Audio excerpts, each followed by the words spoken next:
lingkungan tidak bersentuhan dengan lingkungan sekitarnya, bahkan terjerumus kepada kondisi takfiriyah. Lalu ada orang yang mengatakan sebagian, oh sekarang kondisi madaniyah karena sudah lengkap, Islam itu sudah turun semua, maka kemudian harus ditegakkan daulah Islamiyah, harus seperti itu. Kemudian terjadi pertempuran yang dilakukan di zaman Rasulullah SAW, harus seperti itu, ditegakkan semuanya seperti baginda Rasulullah SAW memimpin di Madinah Al-Munawwarah. Maka kemudian terjadilah perbedaan persepsi ini. Hadirin yang dirahmati Allah Subhanahu wa taala, maka di dalam Al-Qur'anul Karim itu digambarkan bahwa dakwah itu mencakup seluruh hal dan mencakup seluruh zaman. Dari zaman terdahulu sampai zaman sekarang terjadi perulangan. Wa tilkal ayyamu nudawiluha bainan nas. Maka sejarah itu akan berulang di antara manusia. Mengetahui rentang kendali sejarah, mengetahui durasi-durasi perubahan kultural dan perubahan karakter dalam karakter buildingnya, itu kemudian dipelajari, diajarkan oleh Rasulullah SAW dan termaktub di dalam kitab Allah. Tadi surat Ali Imran ayat 140. Maka kemudian ketika terjadi siklus polibios di dalam kehidupan itu, ketika orang berkumpul lalu membuat kekuasaan, membuat pengaturan, namanya monarki, ada kerajaan. Lalu kemudian lama-lama kerajaan itu menjadi besar lalu membentuk dinasti-dinasti. Maka ketika anak-anaknya itu kemudian mempertahankan dinasti-dinastinya, maka terjadilah kekuasaan-kekuasaan tiran yang di situ terjadi kondisi korup. Karena power yang luar biasa itu tend to corrupt, menyebabkan kondisi yang korup. Lalu kemudian orang-orang cerdik cendekia, cerdik pandai menjadi marah. Maka muncul kekuasaan aristokrat, diturunkan itu. Termasuk dinasti-dinastinya diturunkan. Tapi kecenderungan manusia ketika kemudian absolute power itu sudah muncul lagi kemudian keturunan dari aristokrat itu lalu kemudian membentuk kekuasaan yang korup lagi. Muncullah oligarki. Lalu kemudian rakyat marah, lalu kemudian merombak kekuasaan yang ada orang cerdik pandai, ada yang menggunakan cerdik pandai secara umum, ada yang cerdik pandai secara agama. Seperti yang terjadi pada revolusi Perancis ketika kemudian kardinal-kardinal itu mengendalikan kerajaan. Maka setelah itu terjadilah perebutan oleh rakyat. Rakyat membutuhkan perwakilan yang mengatur, muncullah kekuasaan demokrasi. Seperti yang kita pakai sekarang. Ada kemudian pendekatan trias politika. Setelah kemudian mereka memiliki perwakilan, mereka yang memiliki perwakilan dengan vehikel partai itu lalu sering membuat dinasti, lalu kemudian mereka menjadi okhlokrasi. Terjadi korupsi atas kekuasaan atas nama perwakilan rakyat. Setelah itu kemudian orang marah, bubarkan parlemen, people power. Setelah kemudian terjadi perebutan kekuasaan oleh rakyat, lalu kemudian mereka ingin berkuasa lagi, membentuk monarki. Wa tilkal ayyamu nudawiluha bainan nas. Dan sejarah itu berputar. Maka kemampuan melihat kapan ditempatkan sebuah metodologi dakwah itu diajarkan oleh Kanjeng Nabi Muhammad sallallahu alaihi wasallam. Apakah di masa monarki, apakah di masa aristokrasi, apakah di masa demokrasi, apakah di masa terjadi ke penyimpangan-penyimpangan, baik itu anarki, baik itu oligarki ataupun okhlokrasi.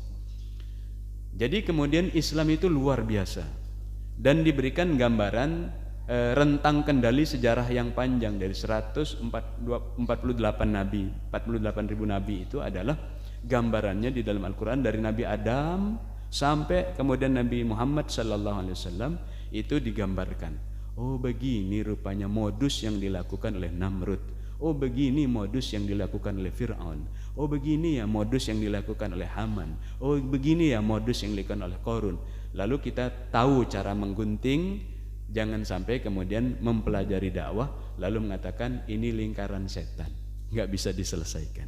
Nggak tahu cara mengguntingnya di masa-masa yang terjadi, karena kita tidak bisa meminta kepada Allah, ya Allah, jadikanlah saya hambamu yang lahir di masanya Umar bin Abdul Aziz, di mana di situ sampai burung-burung, hewan-hewan pun kenyang, sampai orang tidak ada yang punya hutang, termasuk orang kafir. Orang muslim udah selesai, termasuk orang kafir dibayari hutang-hutangnya oleh negara, termasuk orang yang belum nikah dibayarin maharnya sampai honeymoonnya oleh negara.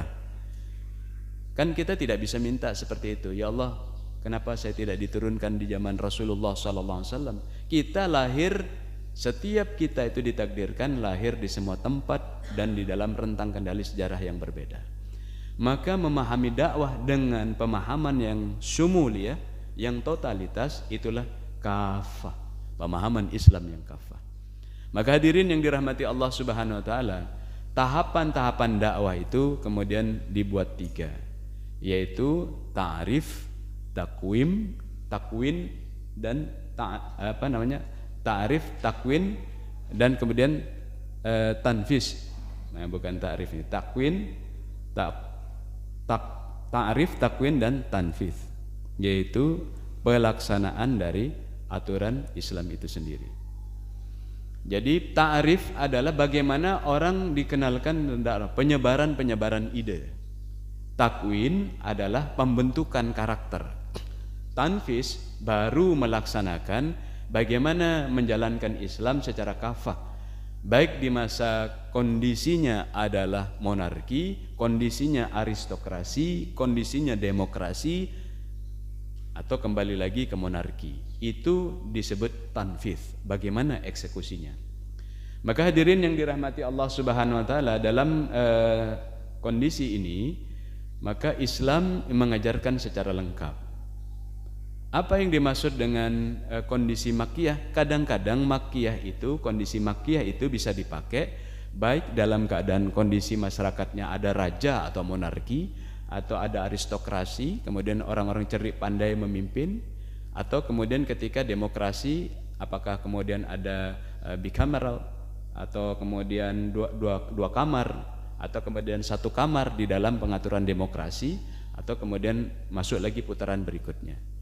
Bisa juga fase madaniyah itu dipakai ketika terjadi masa-masa kerajaan, atau masa-masa orang cerdik pandai memimpin, atau kepemimpinan di masa demokrasi, atau ketika terjadi silang sengkarut pada saat terjadi kondisi-kondisi terjadi penyimpangan, baik itu anarki, baik itu kemudian penyimpangan oligarki dan sebagainya.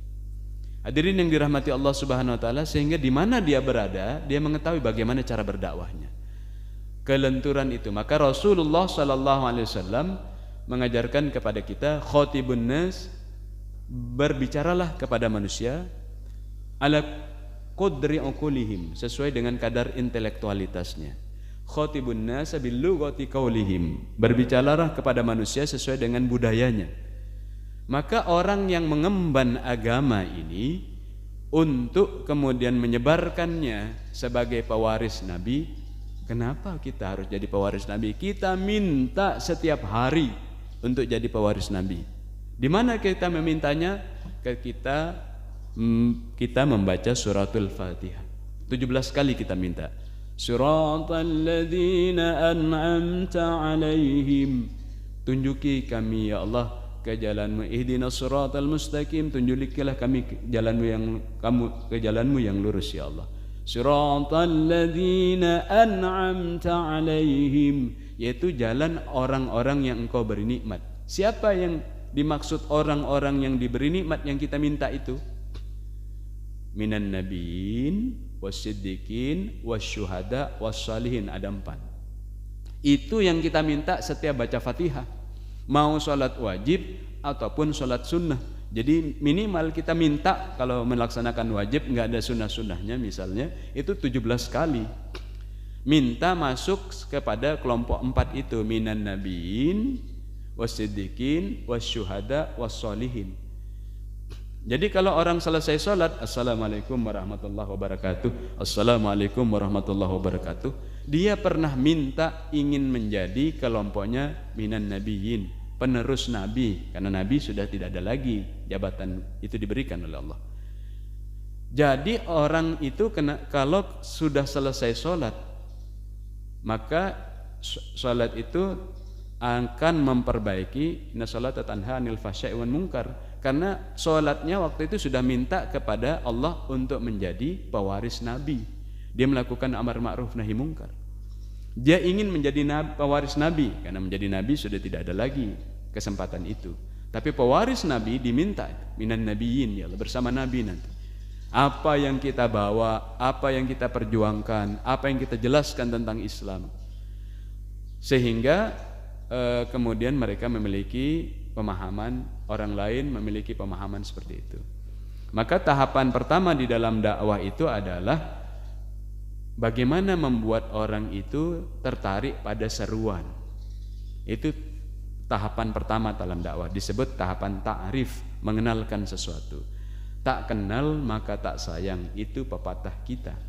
Hadirin yang dirahmati Allah Subhanahu wa taala, maka di dalam berbicara tentang dakwah, gagasannya harus mendekati bagaimana Rasulullah sallallahu alaihi wasallam melakukan dakwahnya dengan akhlakul karimah, menjelaskan Islam itu apa.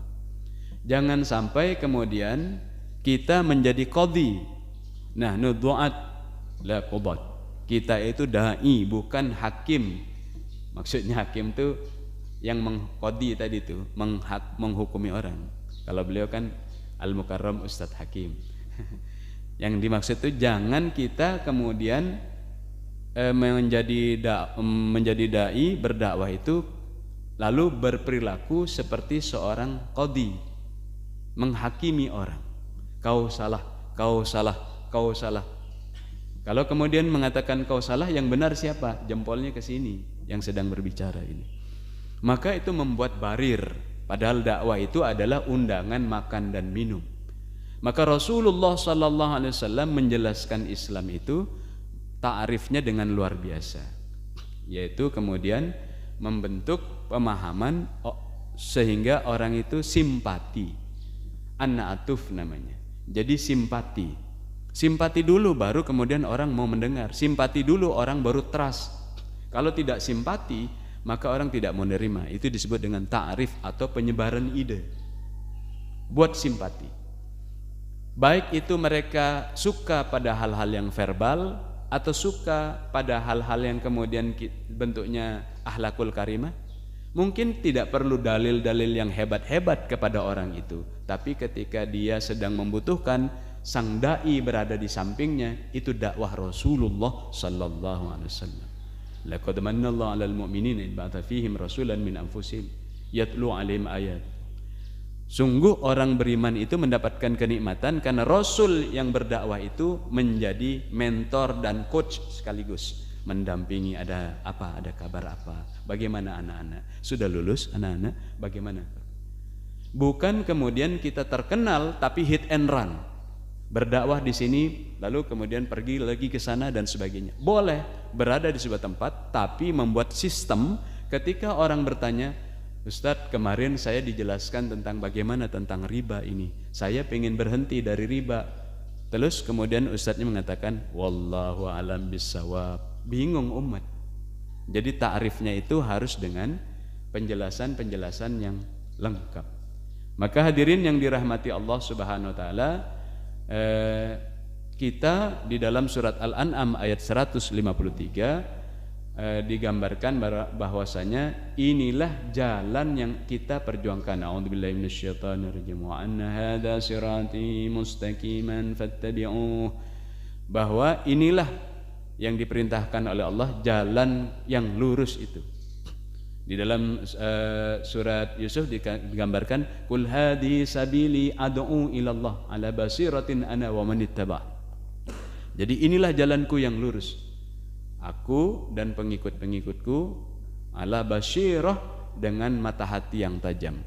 Maka di dalam ta'arif ini, di dalam penjelasan Islam itu harus menyentuh kepada kolbu. Kalau kemudian hanya gagasan-gagasan yang kemudian membuat orang sekadar berdebat untuk itu, maka orang tidak menerima dakwah itu sendiri. Karena boleh jadi kita memang merasa bodoh pada suatu saat, tapi ketika orang kemudian mengatakan kau bodoh, pada saat itu juga kita akan ngelawan. Gitu. Ada orang kemudian disebut kau bodoh, kau salah, kau bid'ah, dia mau ngelawan dia. Kau bilang apa? Saya punya guru. Maka hadirin yang dirahmati Allah Subhanahu wa taala, ta'rif penjelasan Islam itu harus dengan sangat santun dan akhlakul karimah. Menjelaskannya dengan benar, menggunakan pendekatan fiqh dakwah di masanya Makkiyah atau pendekatan dakwah di masa Madaniyah, kapan digunakannya. Tapi menjelaskan itu harus dengan lengkap, sampai mereka melihat bukti-buktinya terlihat kepada sang dai itu sendiri. Yang menjadi kebingungan umat adalah apa yang diucapkan sang dai tidak terbukti di dirinya sendiri, di keluarganya sang dai. Itu yang menjadi kebingungan umat. Maka marhalah ta'rif, marhalah dakwah itu membutuhkan dai yang luar biasa bersemangat, berbinar-binar, karena sedang mengerjakan sebuah pekerjaan yang melahirkan kebahagiaan alami. Ada passion ketika menyebutkan, passionnya itu yang menyebabkan dia kemudian orang pun menjadi tertarik. Tapi ketika yang sampaikan adalah gagasan dakwah yang tidak membumi, lalu kemudian orang bertanya-tanya bagaimana sebenarnya Islam masa sekarang. Wah, itu yang bagus kayak gitu di zamannya Umar bin Abdul Aziz, orang jadi bingung. Oh, yang bagus itu di zamannya dulu, di zaman Rasulullah SAW. Lalu sekarang gimana? Lalu tidak bisa dijelaskan, orang menjadi bingung. Maka ta'arif ini harus dengan jalan-jalan yang kemudian ditunjukkan oleh Islam. Maka caranya adalah jangan sampai membuat jalan-jalan yang berpecah belah. وَلَا تَتَّبِعُوا السُّبُلَ فَتَفَرَّقَ بِكُمْ عَنْ سَبِيلِهِ.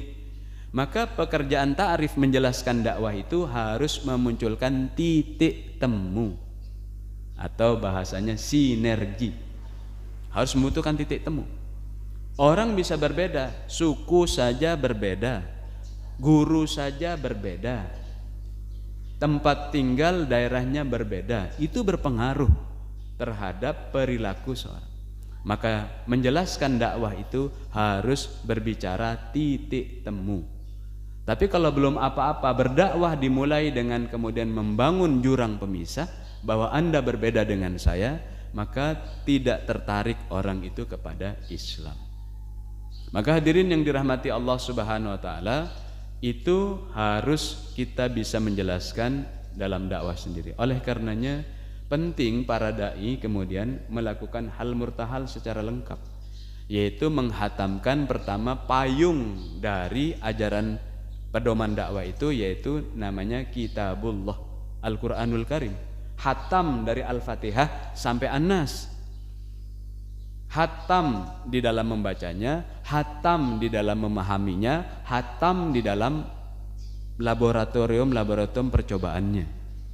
Baik dia berada di masa monarki, baik dia berada di masa aristokrasi, baik dia berada di masa demokrasi. Begitu sejarah itu, maka dia harus hatam. Kenapa kemudian Al-Quran itu disampaikan di dalam surat Al-Baqarah ayat 121? Maka orang yang beriman kepada Kitabullah itu cirinya adalah membaca haqqa tilawati. Dia mengulang-ulang hatamannya itu. Hataman bacaannya, hataman tadaburnya diulang-ulang lagi. Karena nanti tadabur di masa monarki akan berbeda nanti aktualisasinya di masa aristokrasi, di masa demokrasi.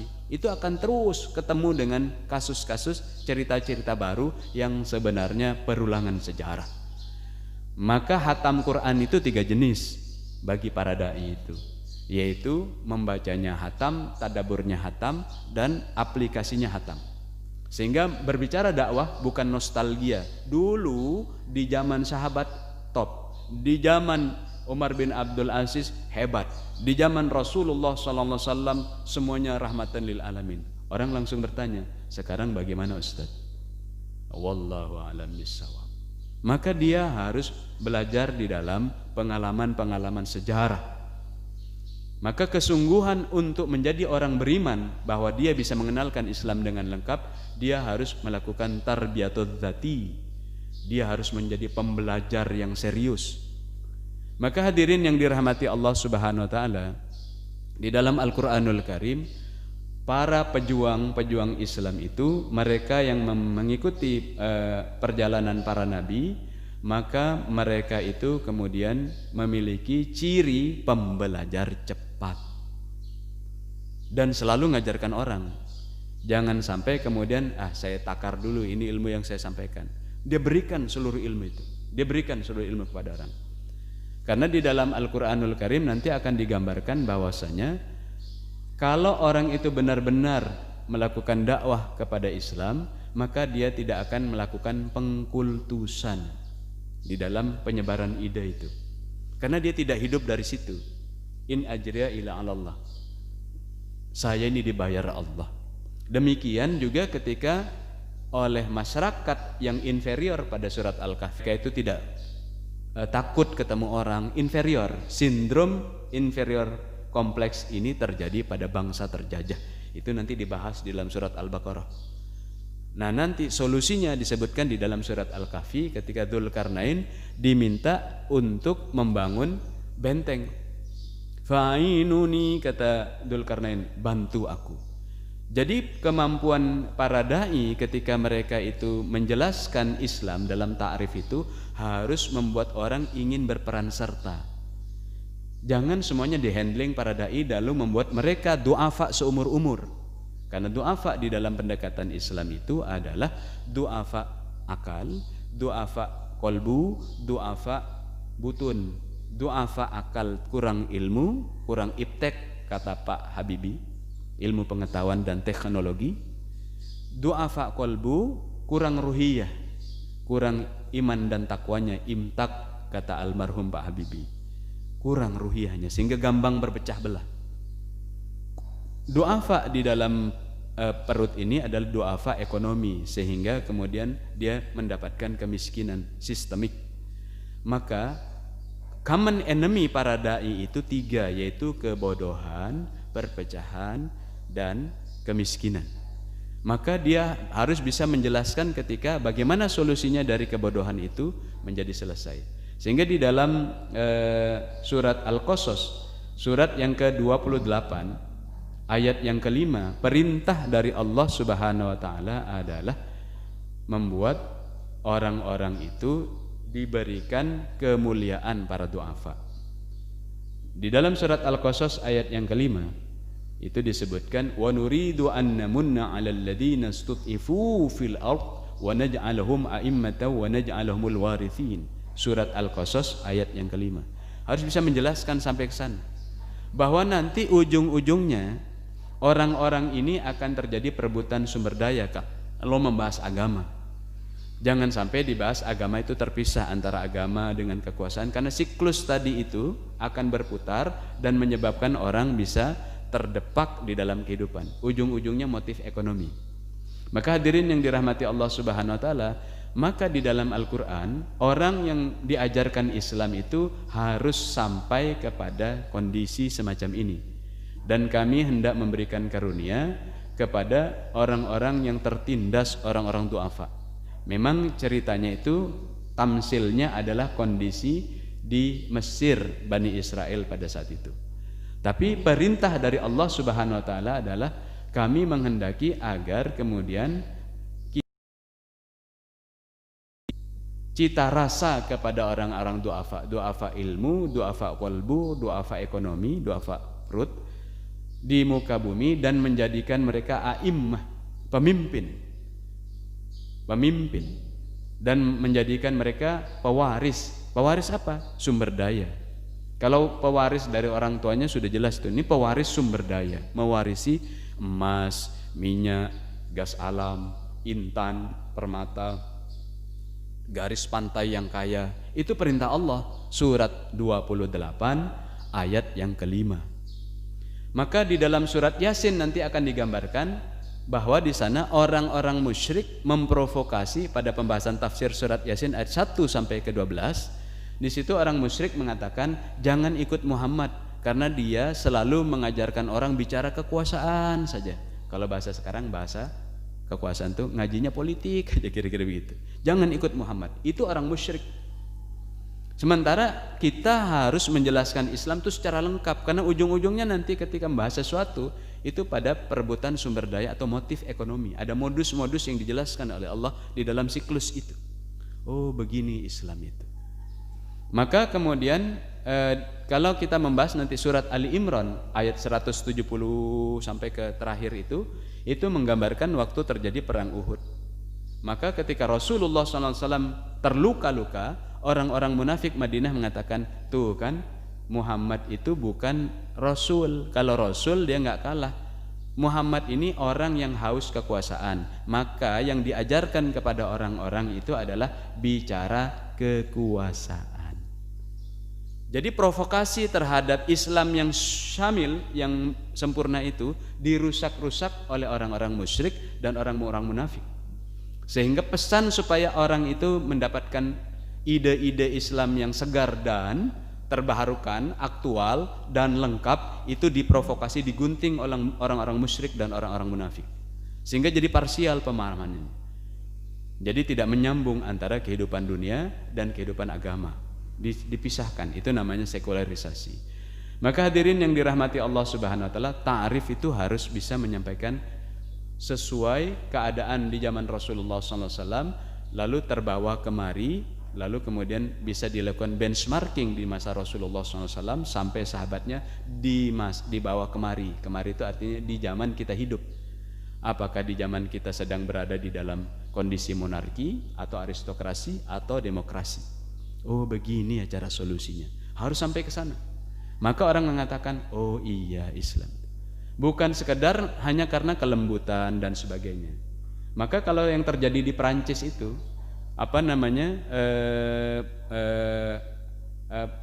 biarawati yang ditahan lalu kemudian masuk Islam itu kan dia sudah menjelaskan bahwa Islam itu bagus, akhlaknya baik, lalu dia tertarik.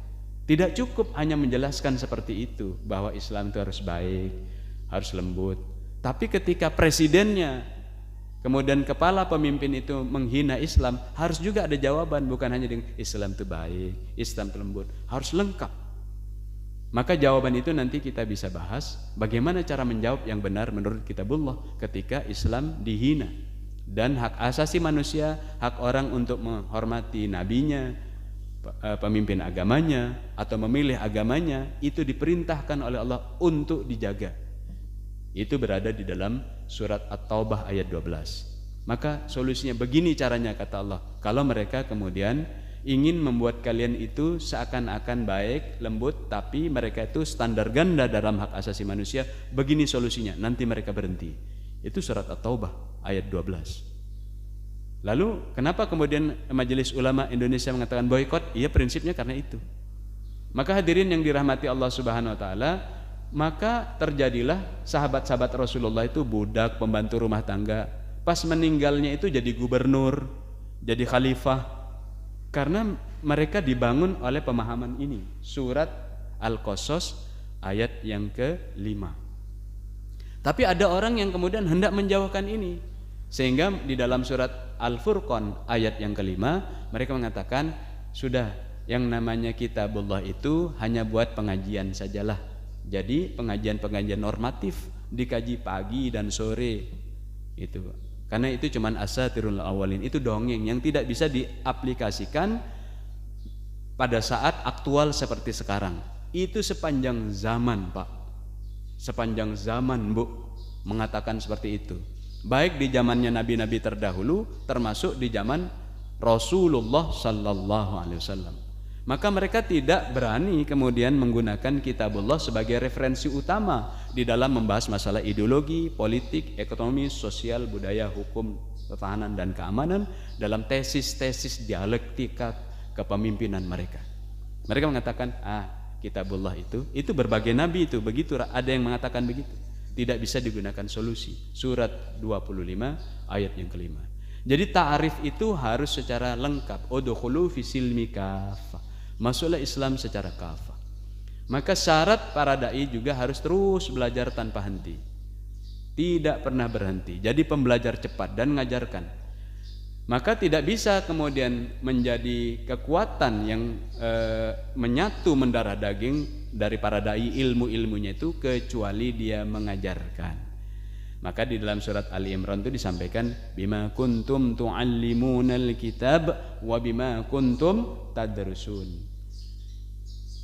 Kalau Pak Dokter kemudian ketika menjelaskan tentang penyakit dalam, beliau bisa sambil santai, tidak perlu membaca teks karena berulang-ulang menyampaikan, mengajarkan. Kita juga membaca suratul Fatihah, mau dibolak-balik tulisannya, mau tulisannya tidak pakai harokat, kita bisa baca itu, sambil merem juga kita bisa baca karena berulang-ulang. Maka para dai harus mengulang-ulang studi kasus terhadap masalah-masalah di zaman monarki, aristokrasi, demokrasi. Oh begini ya masalah zakat di zaman yang berbeda itu. Oh begini ya masalah ekspansi di zaman yang berbeda itu. Oh begini ya masalah sosial budaya.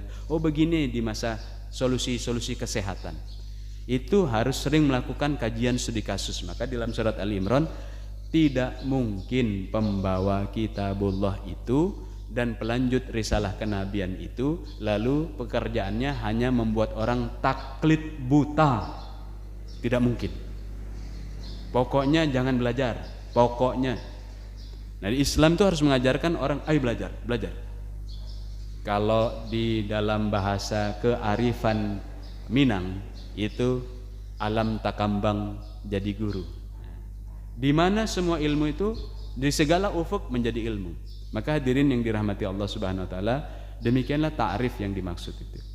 Yang berikutnya adalah di dalam Islam itu, di dalam dakwah, setelah ta'rif itu adalah takwin. Takwin itu pembentukan. Maka kalau dakwah para dai hanya menyampaikan gagasan dan ide, penyebaran ide, maka tidak ada seorang pun yang akan melaksanakannya dengan lengkap. Karena dia harus didampingi. Dia harus didampingi. Sebagaimana kalau seseorang itu belajar naik sepeda, dia didampingi. Didampingi dulu di awal-awal, dikasih tahu, didampingi. Maka di dalam surat Ali Imran ayat 164 itu disampaikan, Rasul para dai yang benar itu, yang turun kepada orang beriman itu mendampingi mereka. Bukan hanya sekedar viral, tapi dia mendampingi. Gimana kalau saya diserang sama Presiden Prancis? Begini caranya. Gimana kalau saya diserang sama rentenir? Begini caranya. Gimana kalau saya diserang sama kartel-kartel bisnis besar? Begini caranya.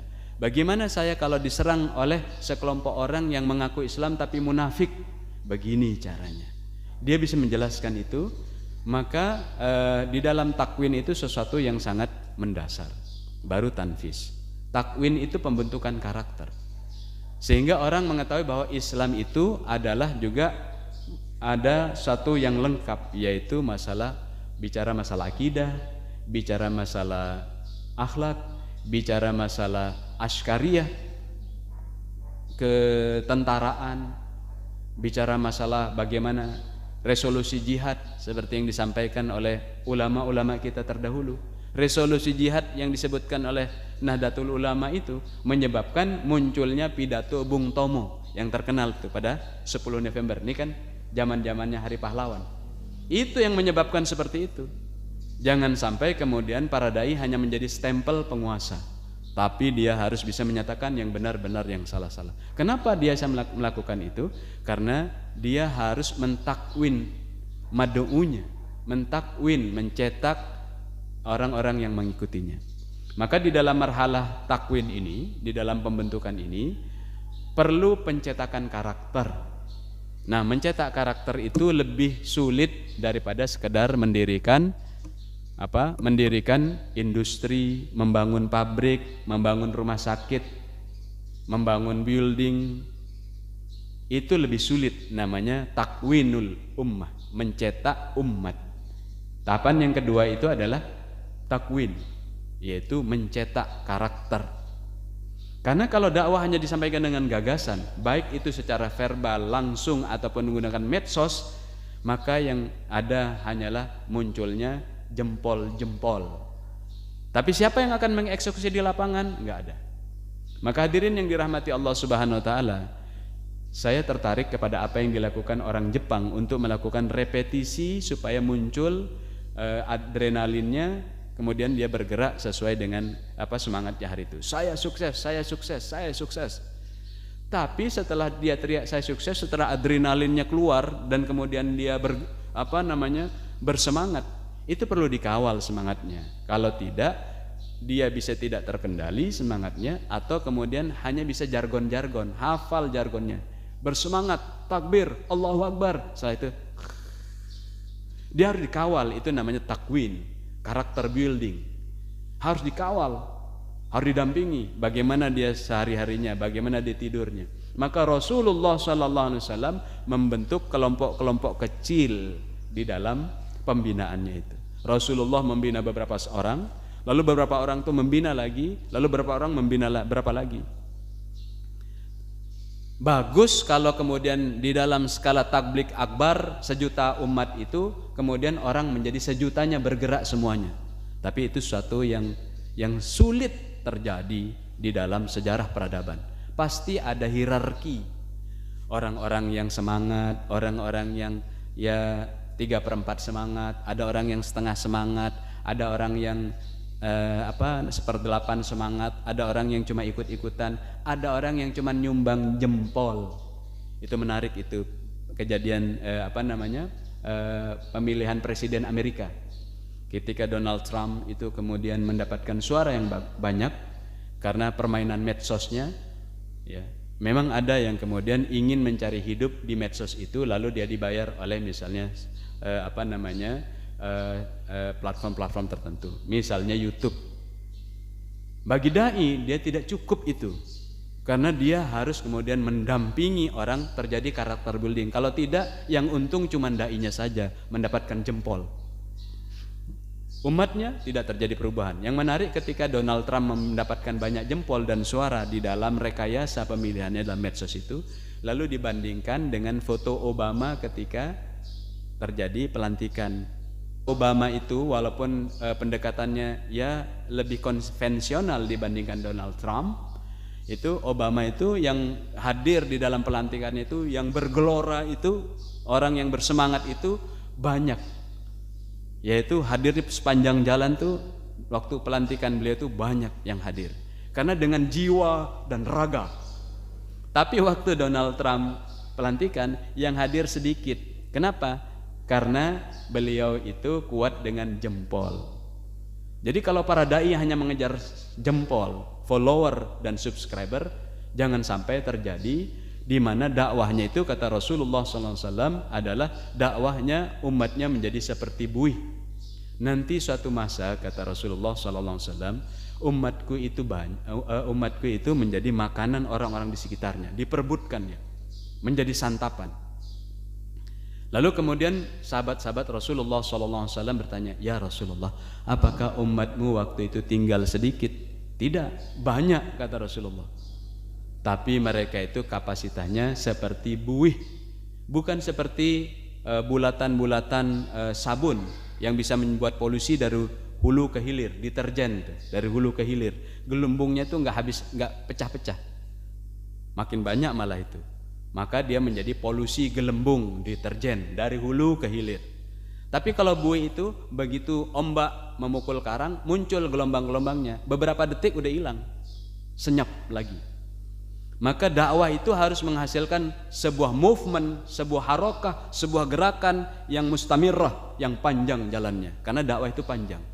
Maka dibutuhkan para dai yang kemudian bisa memberikan keteladanan dalam membimbing itu.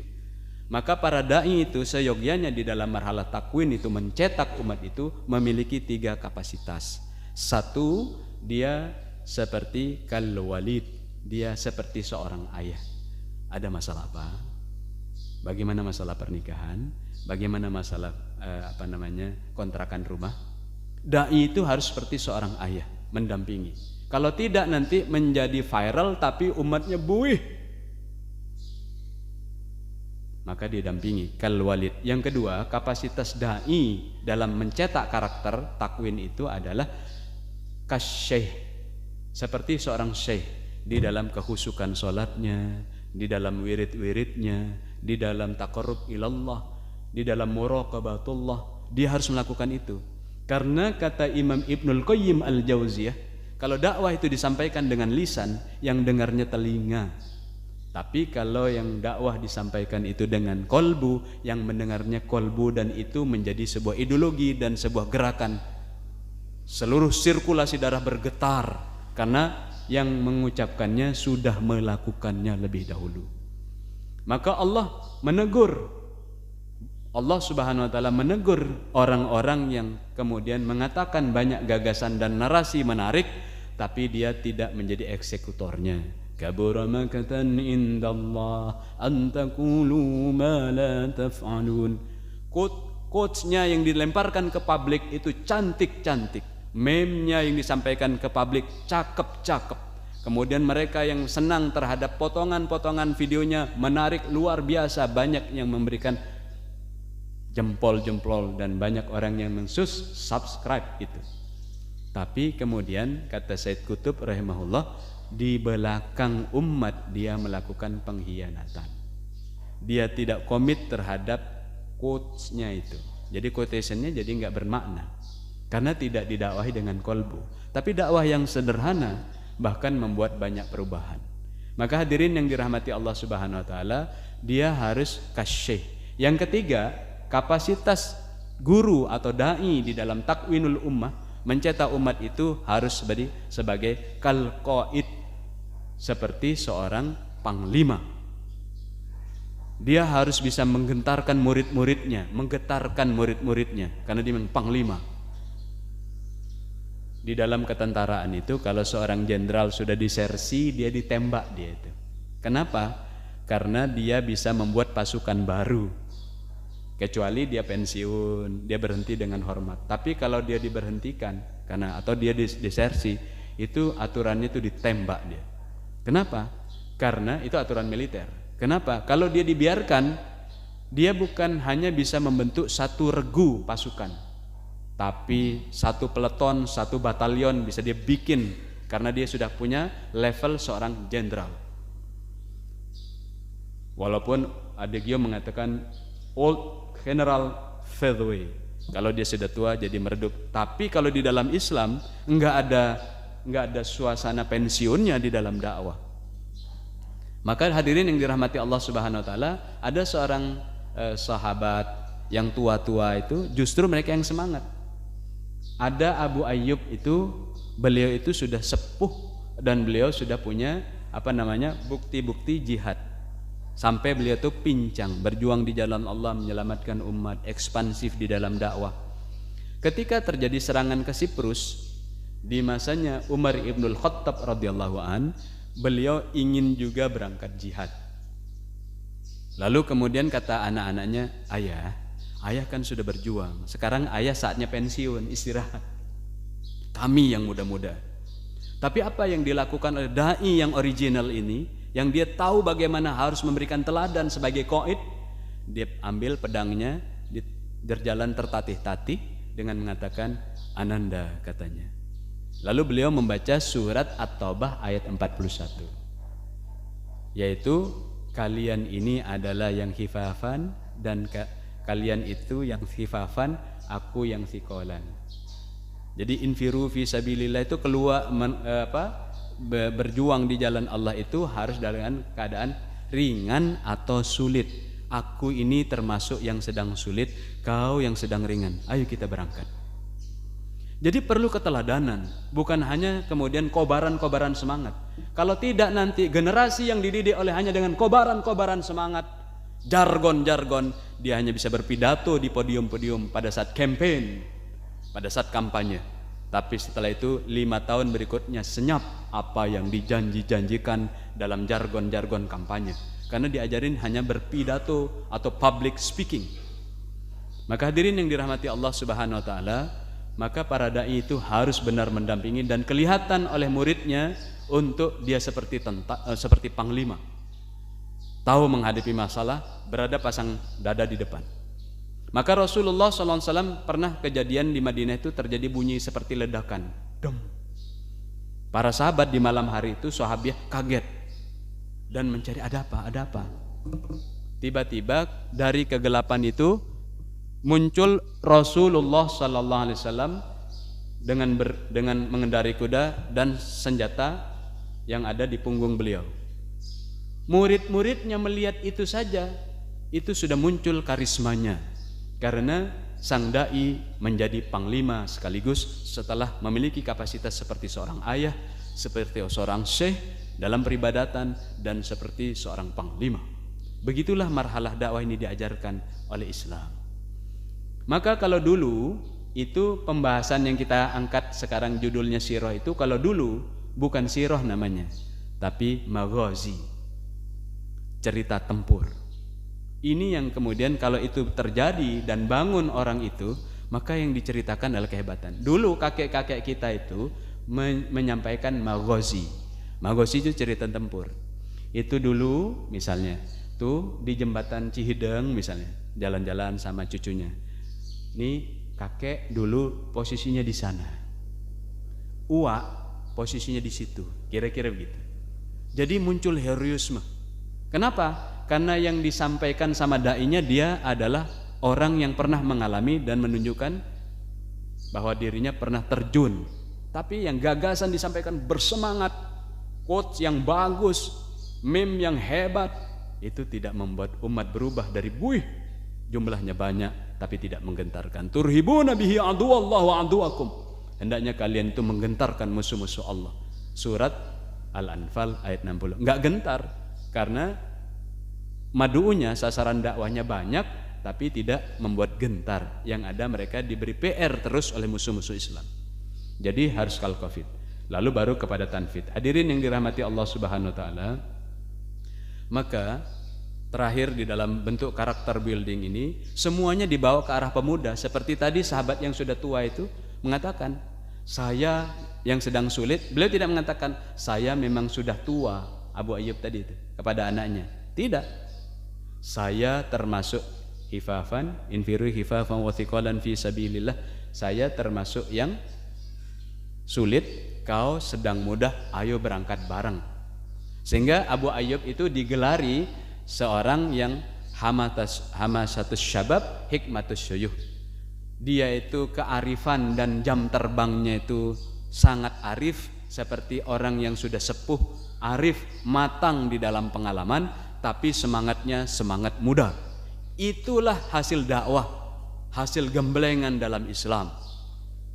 Itulah hasilnya. Maka kalau kita merefer apa yang dilakukan oleh PBB, di PBB itu usia pemuda itu sampai 70 tahun. Definisi pemuda kalau menurut PBB itu 70 tahun. Ya, jadi kalau 60 masih belum lah gitu. 50 masih jauh. Jadi menurut PBB itu kemudian 70 tahun. Jangan sampai mereka yang kemudian menjadi aktivis dakwah itu terbalik. Kalau tadi orang yang sepuh tapi berjiwa muda, jangan sampai kemudian anak muda yang berjiwa tua. Loyo.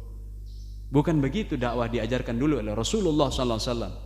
Maka kenapa para guru dulu itu mengajarkan bela diri. Guru-guru dulu memberikan contoh bahwa gurunya tahu kalau dia diserang. Maka di Sumatera Barat misalnya itu ada namanya surau. Kalau laki-laki itu nggak pulang ke rumah, bukan begitu ya Pak Dokter? Tapi nginap di surau, kemudian belajar silat. Di pesantren-pesantren mana? Di Banten. Itu jawara-jawara. Kalau sudah ketemu dengan Pak Haji, mundur tuh. Yang katanya kebal-kebal apa minyak panas sama ini, kalau sudah ketemu Pak Haji, mundur itu. Kenapa? Pak Haji ilmunya mumpuni. Kanuragannya iya, kemudian tarekatnya iya, kehebatannya iya. Maka itu terjadi dahulu, itu dicabut tuh. Sehingga dakwah itu sekedar sesuatu yang sifatnya normatif. Makin jadi buih umat itu, jempolnya banyak, mungkin dapat penghargaan dari YouTube. Hadirin yang dirahmati Allah Subhanahu wa taala, maka di dalam Islam itu diajarkan supaya karakter building itu mencapai pemuda unggulan. Surat Al-Kahfi itu. Nahnu naqussu 'alaika naba'ahum bil haqq innahum fityatun amanu bi rabbihim wa zidnahum huda wa rabatna 'ala qulubihim idh qamu faqalu rabbuna rabbus samawati wal ard lan nad'u min dunihi ilaha laqad qulna idzan syatata. Pemuda yang kemudian ditambah-tambah leverage-nya oleh Allah, kapasitasnya ditambah-tambah. Bagaimana caranya supaya ditambah-tambah? Ada caranya, namanya surat Al-Kahfi. Insya Allah nanti Kamis malam, ya Pak Hasbi ya. Jadi nanti Kamis malam nanti kami akan membuat kajian nasional tentang kajian Al-Kahfi. Saya menjadi pembicara Tahdus bin Ni'mah tiap Kamis malam ya, kecuali pada malam tertentu itu akan dibahas surat Yasin. Bagaimana Al-Kahfi itu sebenarnya? Kenapa dia dibaca malam Jumat? Karena waktu saya mengisi channel Yasinan, orang bertanya, kok Yasinan aja padahal hadisnya Al-Kahfi katanya. Lalu saya sampaikan, memang baca surat Al-Kahfi itu di hari Jumat itu dia berkilau, bercahaya sampai satu pekan karena mendapatkan cahaya dari Baitul Atiq. Tapi kalau surat Yasin hadisnya itu tiap malam. Hadisnya tiap malam tuh diampuni oleh malaikat paginya, apalagi digabung dengan surat Ad-Dukhan wiridnya. Maka hadirin yang dirahmati Allah Subhanahu wa taala, kita akan kupas nanti apa maksudnya surat Al-Kahfi. Nanti tiap pekan dalam bentuk Zoom, pengajian Zoom. Kita akan bongkar itu. Kita akan membuat buku tentang Al-Kahfi nanti, tapi bentuknya masih Zoom dulu. Hadirin yang dirahmati Allah Subhanahu wa taala, kaum unggulan ini kemudian disebutkan oleh Nabi Musa alaihissalam ketika ada orang mengatakan Bani Israel itu hebat. Dulu saya menganggap secara pengertian yang sangat sederhana, oh memang ya orang Israel pinter ngakalin, akhirnya saya tahu. Maka kemudian mereka mencoba memirip-miripkan supaya orang Yahudi itu kemudian disebut orang pintar, maka dia bikin negara baru namanya Israel. Sehingga orang bingung, Bani Israel sama Israel jadi mirip-mirip. Padahal jauh beda tuh antara Bani Israel dan negeri Israel, negara Israel yang kemudian berdiri. Tapi orang jadi bingung. Oh, kalau begitu Bani Israel itu, udzkuru ni'matallahi 'alaikum. Kan orang bicara orang Bani Israel itu dapat nikmat. Nah, dijelaskan secara tegas oleh Nabi Musa alaihissalam, kalian jangan hanya mengklaim dapat nikmat. Karena Nabi Musa itu dari rentang kendali Bani Israel yang sangat jauh. Karena Israel itu nama lain dari Nabi Yakub alaihissalam. Punya anak yang kemudian jadi nabi-nabi, cucu-cucu, terus sampai kepada Nabi Musa alaihissalam itu dari 124.000 nabi. Rentang kendalinya itu panjang. Satu nabi juga masanya terjadi perubahan. Taat pada agama Islam, lama-lama terjadi kekuasaan tiran, terjadi perubahan, rusak, datang lagi nabi. Jadi jauh jaraknya itu. Tapi Bani Israel itu kemudian mengatakan kami mendapatkan nikmat, maka Rasulullah SAW pun diajarkan di dalam surat Al-Maidah ayat 20. Apa yang disebut nikmat Bani Israel itu? Idja'ala fikum anbiya wa ja'alakum muluk wa atakum ma lam yu'ti ahadum minal alamin. Oh, baru mereka kemudian mundur.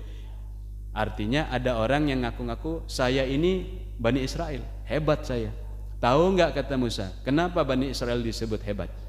Karena pada mereka itu mengalir darah kenabian. Lalu pada mereka itu mengalir darah kerajaan atau kekuasaan. Diterjemahkan kadang disebutkan orang merdeka. Tapi muluk itu adalah kemampuan memimpin. Jadi mengalir, karena memang sejak dari zaman Nabi Adam alaihissalam itu kita dicetak untuk memiliki dua karakter besar, kehebatan besar, yaitu menjadi khalifah sebagai pemimpin atau raja di satu sisi, dan juga menjadi Abdullah di satu sisi yang lain. Wa idza qala rabbuka lil malaikati inni ja'ilun fil ardi khalifah. Lalu wa ma khalaqtul jinna wal insa illa liya'budun. Jadi manusia itu jadi Abdullah, ahli ibadah. Jangan kita minta separoh, saya ahli ibadah saja, saya tidak akan mengurus masalah kekuasaan. Loh, tadi Allah sudah memerintahkan, bahkan du'afa dieskalasi jadi pemimpin dan menikmati cita rasa. Jangan sampai kita bagus di dalam pembicaraan, oh kita membagi kekuasaan, membagi kesejahteraan, trickle down effect, tapi nggak pernah terjadi, di mana mayoritas kita tuh umat Islam. Ada apa nih masalahnya? Dakwah macam apa ini? Nah, kita evaluasi. Oh, rupanya ada yang memilih terpisah. Saya hanya ahli ibadah, saya kemudian hanya bicara masalah kekuasaan, terpisah. Maka harus menyatu. Maka hadirin yang dirahmati Allah Subhanahu wa taala, dalam pencetakan umat itu setidaknya muncul 10 karakter pemimpin. Yang pertama itu adalah kemampuan di dalam ibadah. Maka ini 10 karakter, saya cepatkan saja. Yaitu salimul akidah, akidahnya harus selamat. Good faith, akidahnya selamat. Dia harus bisa memahami akidah dengan benar. Jangan sampai akidah hanya dibahas pada satu bagian, yaitu syirik. Bahas akidah cuman syirik pada satu bagian. Misalnya tidak pakai cincin, tidak minta pohon. Akidah yang lain nggak dibahas. Akidah itu ada 4 fondasi. Pertama, rububiyatullah, yaitu syirik. Tidak memuji pohon, tidak minta bantuan, tidak mensyirikan dengan makhluk. Ada lagi akidah berikutnya, namanya uluhiyatullah, yang kemudian kalau orang mengatakan Allah sebagai ilah, maka dia harus menjadi orang yang berkuasa dan mengatur, mengendalikan sesuatu. Nanti kita bongkar itu di dalam tafsir surat Al-An'am ayat 108. Jadi memahami la ilaha illallah, la ilaha illallah, itu namanya uluhiyatullah. Ada lagi akidah berikutnya namanya mulkiyatullah. Bagaimana membahas akidah ketika membahas kerajaan, kekuasaan. Karena kita itu menjadi makhluk yang hebat, unggul itu karena kemudian punya 2 darah itu, yaitu darah khalifah dan darah Abdullah. Jangan mau dipisah atau sekuler. Maka kemudian akidahnya harus fondasinya 4. Rububiyatullah, uluhiyatullah, mulkiyatullah. Jika tahu akidah tentang kekuasaan. Yang kedua, kemudian right devotion. Ibadahnya harus benar, sahihul ibadah. Ibadahnya harus benar. Cara sholatnya, cara rukuknya, cara sujudnya, cara zakatnya, cara wakafnya, cara solusinya. Ibadahnya harus benar. Cara hajinya dan ibadah-ibadah yang lain. Yang berikutnya adalah strong character, yaitu matinul khuluq. Akidahnya mengagumkan. Akhlaknya mengagumkan. Jadi kalau dilihat orang, dia mengagumkan. Seperti sahabat-sahabat Rasulullah yang mengagumkan sampai membuat orang kemudian terheran-heran. Masa ya pembantu rumah tangga tapi karakternya kayak seorang raja? Hah? Masa seorang budak tapi attitude-nya kayak seorang perdana menteri? Itu Bilal bin Rabah tuh. Dialektikanya kok hebat-hebat ya. Tapi membangun karakter semacam ini itu tidak seperti membangun sebuah bangunan yang bisa selesai dalam hanya berapa bulan. Dipanjang pendampingannya. Maka program pendampingan anak-anak muda ini jangan dilakukan dengan contribution circle yang pendek. Maka Rasulullah SAW membina Ali bin Abi Thalib radhiyallahu an sejak umur 7 tahun. Lalu beliau bisa memikul benteng Khaybar tuh pintunya jadi tameng. Gagah beliau itu. Ibnu Mas'ud waktu kanak-kanak, tapi Ibnu Mas'ud itu sudah berpidato di Darun Nadwah. Kalau Darun Nadwah itu ibarat sekarang tuh DPR MPR. Dia bisa memimpin demo itu dalam sirah itu nanti dibuka. Kalau Ustaz Ahmadi boleh dibuka nanti. Bagaimana Ibnu Mas'ud berpidato di Darun Nadwah. Tetapi ketika kita ke barat-baratan, maka kemudian ukuran kematangan kedewasaan itu adalah ketika 17 tahun. Kalau di dalam Islam, sebelum akil balik dia sudah dipersiapkan 10 karakter ini. Yang ketiga adalah matinul khuluq, akhlaknya mengagumkan. Yang keempat ada thinking brilliantly, yaitu wawasannya luas. Muthaqqafal fikr. Jadi ada tafkif yang sering diikutinya. Peluasan wawasan. Maka anak-anak muda yang dibimbing oleh kita harus diajarkan sejarah, harus diajarkan budaya, harus diajarkan bagaimana nanti ini kawan-kawan yang dari rumah pemimpin peradaban, yang rumah pemimpin peradaban Prima di Masjid Al-Aman ini, nanti kita akan bawa ke DPRD Kota Bogor. Saya akan pertemukan dengan ketua DPRD supaya tahu cita rasanya. Oh begini ya mengatur Kota Bogor.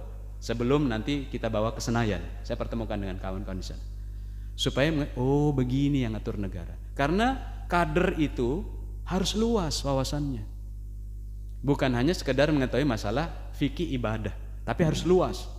Maka dia harus memiliki mutsaqqaful fikr, yaitu wawasannya luas. Yang kelima adalah physical power. Fisiknya harus tangguh.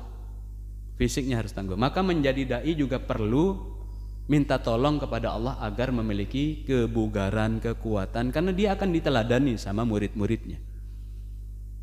Yang berikutnya adalah continence, yaitu mampu menjaga hawa nafsunya. Mujahidun li nafsi. Jadi dia mampu menjaga hawa nafsunya, sehingga tidak mudah tergoda sama handphone yang isinya macam-macam. Anak muda sekarang ini banyak yang sulit bangun tidurnya. Kenapa? Malamnya kemalaman atau begadang. Maka dibimbing bagaimana dia bisa melakukan pertarungan. Yang non muslim startnya sebelum subuh sudah pakai baju, siap berangkat ngantor, bekerja, profesional. Ini masih, kalau sekarang mereka membranding dengan kaum rebahan. Saya ngobrol dengan istri, ini bukan kaum rebahan, ini kaum ngeces namanya. Produknya itu ya seperti itu. Maka kita harus ubah kemampuan dia menjaga hawa nafsunya. Maka perlu dipersiapkan juga nanti dia calon istrinya siapa. Maka perlu dibimbing, dibina juga yang ikhwannya, yang akhwatnya, supaya dia tidak bingung nanti. Udah dibimbing ternyata dapat pasangan yang buruk akhlaknya, atau kata Ibrahim alaihissalam, palang pintu yang busuk yang harus diganti itu. Maka kita pikirkan ini calonnya siapa. Jadi membimbing generasi itu panjang orientasinya. Yang berikutnya adalah good time management, yaitu harisun ala waktihi. Dia komitmen menjaga waktunya. Maka sang guru, sang dai itu harus berusaha menempati soft pertama.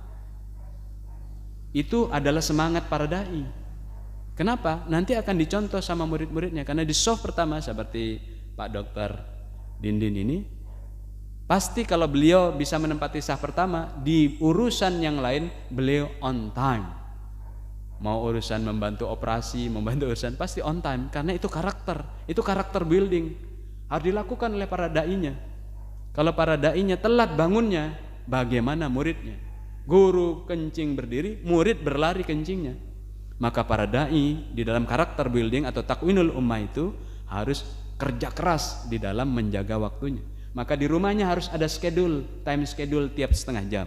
Dia dievaluasi sebelum dia mengevaluasi murid-muridnya. Maka yang kedelapan, well organized. Jadi munazzam fi syu'unihi. Jadi tertata semua, cita-citanya, milestone-nya, kapan dicapai, tertata. Minimal mereka itu tertata di dalam administratifnya. Saya tertarik pelatihan yang dibuat dulu di zamannya LB Murdani. Jenderal ini melatih kader-kadernya itu, salah satu caranya adalah ditutup mata dengan kain, dimasukkan dalam sebuah ruangan, lalu disuruh mencari file. Tidak boleh lebih dari 5 menit. Dia harus menemukan, kalau ditanya file itu ada di mana. Dibuka matanya, benar. Pertanyaannya, kenapa kader-kadernya bisa melakukan seperti itu? Karena diatur, dibina bagaimana mengembalikan sesuatu pada tempatnya. Di dalam Islam, istilah mengembalikan sesuatu pada tempatnya itu disebut adil. Adil itu mengembalikan pada tempatnya. Proporsinya bukan sama rata sama rasa, itu mah komunis. Islam itu adil. Pelatihan pertama adalah mengembalikan sesuatu pada tempatnya. Kalau para dai masih meletakkan barangnya sembarangan, muridnya lebih parah di dalam menata cita-cita dan file-filenya. Maka dia harus bekerja keras menatanya. Maka dia harus punya waktu untuk menatanya. Yang begitunya independen, yaitu qadarun alal kasbi. Dia harus mandiri. Maka dia harus tahu bagaimana kalau dilepas di hutan, survive. Dia dilepas di perkotaan, survive. Dia dilepas di legislatif, survive. Dilepas di eksekutif, survive. Dilepas di sektor publik, dilepas di sektor private, dilepas di sektor third sector, kata Bapak Nas itu hidup dia. Maka dia harus ini bab kedua tentang pencetakan, takwinul ummah. Kemudian yang ke-10 adalah giving contribution. Dia harus bermanfaat, nafi'un li ghairihi. Dia bermanfaat untuk orang sekitarnya. Lah bagaimana bermanfaat? Bangunnya saja telat. Maka para dai harus bangun lebih awal dari orang lain, dan murid di strata berikutnya ya harus lebih tinggi kemampuannya, kontribusinya dari di bawahnya. Dia harus bangun lebih dulu. Karena orang yang tidur itu pepatahnya, orang yang mengantuk, orang yang tidur tidak bisa membangunkan orang lain yang sedang tidur. Maka dia harus bangun duluan. Maka dia harus atur waktunya, dia harus jaga staminanya. Maka nafi'an li ghairihi, bermanfaat untuk sekitarnya, itu menjadi sebuah kekuatan karakter building, atau di dalam marhalah dakwah yang tadi disebut takwin. Baru kita bisa melaksanakan tanfis Islam itu. Oh, ini rupanya kenapa Islam tuh di tempat yang mayoritas nggak unggul-unggul, karena takwinul ummahnya bermasalah. Wallahu a'lam bishawab. Hadirin yang dirahmati Allah Subhanahu wa taala, moga-moga kita terbimbing oleh Allah dengan pembinaan dakwah ini dalam marhalah dakwah pada bab ini, lalu kemudian kita benar-benar meniru apa yang dilakukan oleh Rasulullah sallallahu alaihi wasallam, para sahabat radhiyallahu anhum, para tabi'in, para ulama salafus soleh, semuanya yang telah melakukan dakwah ini dengan dakwah yang lengkap, syamil mutakamil, dakwah yang kafah. Wallahu a'lam bishawab. Terima kasih. Silakan kalau ada sharing. Alhamdulillah. Bapak Ibu, setelah kita mendengarkan kemudian